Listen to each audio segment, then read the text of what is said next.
कोल्हापूर जिल्ह्यातील काही महत्त्वाच्या बातम्या आता आपण थोडक्यात पाहणार आहोत। त्यासाठी आता पाहूया संक्षिप्त बातम्या अर्थात फास्ट न्यूज। कात्यानी कॉम्प्लेक्स मंडळाचा रविवारी गणेश आगमन सोहळा झाला। विशेष म्हणजे या निमित्तानं वारकरी दिंडीचं आयोजन करण्यात आलं होतं। चंद्रेतील संत ज्ञानेश्वर दिंडी सोहळ्यातील सुमारे 60 वारकरी टाळ आणि मृदुंग घेऊन गणेश आगमन सोहळ्यात सहभागी झाले होते। तर कात्यानी कॉम्प्लेक्स महिला भजनी मंडळाचाही उत्साही सहभाग होता। यावेळी अश्वरिंगण सोहळा सुद्धा घेण्यात आला। डॉल्बीला फाटा देऊन पारंपरिक वाद्यांच्या गजरात आणि महाराष्ट्राची वारकरी परंपरा जपत कात्यानी कॉम्प्लेक्स मंडळानं गणेश आगमन सोहळा यशस्वी केला। या गणेश आगमन सोहळ्याचं उद्घाटन अदृश्य काळसिद्धेश्वर स्वामींच्या हस्ते करण्यात आलं। यावेळी मंडळाचे संस्थापक अध्यक्ष श्रीकांत मनोळे, माजी नगरसेवक मधुकर रामाणे यांच्यासह सर्व कार्यकर्ते उपस्थित होते। आयटकशी संलग्न असणाऱ्या महाराष्ट्र राज्य अंगणवाडी कर्मचारी युनियनच्या वतीनं जिल्हा परिषदेसमोर निदर्शनं झाली। अंगणवाडीची वेळ सकाळी 10:30 ते सायंकाळी 5 वाजेपर्यंत करावी।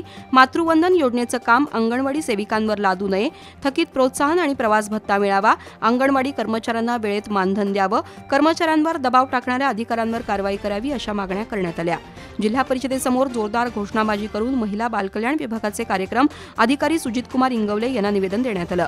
या आंदोलनात सतीशचंद्र कांबळे, शुभांगी पाटील, गणेश गद्रे, बनाबाई वाडकर, पूजा पडळकर, सविता पवार, प्रिया मांगलेकर, जयश्री पवार, रेखा पाटील यांच्यासह अंगणवाडी कर्मचारी सहभागी झाल्या होत्या। गणेशोत्सवाच्या पार्श्वभूमीवर कोल्हापूर महानगरपालिकेच्या आरोग्य विभागाकडून शनिवारी रात्री 10 वाजल्यापासून रविवारी सकाळी 6 वाजेपर्यंत शहराच्या विविध भागात स्वच्छता मोहीम राबवण्यात आली। यावेळी झाडांच्या धोकादायक फांद्या तोडण्यात आल्या, तसंच 70 पेक्षा जास्त ठिकाणचा कचरा उठाव केला। त्यातून 15 ट्रॅक्टर आणि 11 डंपर कचऱ्याचा उठाव झाला। दरम्यान पावसानं विश्रांती घेतल्यानं पूर ओसरलेल्या ठिकाणची स्वच्छता मोहीम करण्यात आली। फायर फायटरद्वारे पाण्याचा फवारा मारून पंचगंगा नदी परिसराची स्वच्छता झाली, तसंच औषध फवारणी सुद्धा करण्यात आली।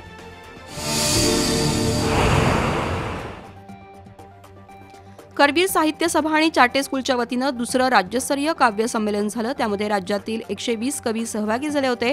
या काव्य संमेलनात एकाहून एक आशयघन काव्यरचनांचं सादरीकरण झालं।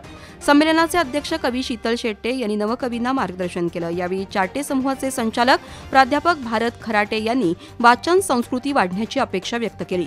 लेखक आणि कवींनी सामाजिक घटनेवर भाष्य केलं पाहिजे असं प्राध्यापक मधुकर पाटील यांनी सांगितलं। यावेळी प्रज्ञागिरी, प्राध्यापक संचित कांबळे, अपूर्वा पाटील यांच्यासह कवी उपस्थित होते।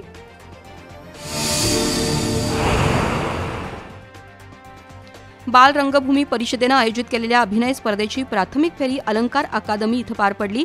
छत्रपती शिवाजी महाराजांच्या जीवनातील विविध प्रसंग कलाकारांनी सादर केले। वैयक्तिक गटामध्ये 30 स्पर्धकांनी तर सांघिक गटामध्ये 10 संघांनी सहभाग घेतला। नाट्यछटा, पोवाडा, काव्यगायन, कथाकथन, नृत्य, वादन अशा कला प्रकारातून छत्रपती शिवाजी महाराजांचा इतिहास स्पर्धकांनी मांडला। 28 जिल्ह्यातून आलेल्या स्पर्धकांमधून वैयक्तिक आणि सांघिक गटातील प्रत्येकी 2 विजेते निवडण्यात आले।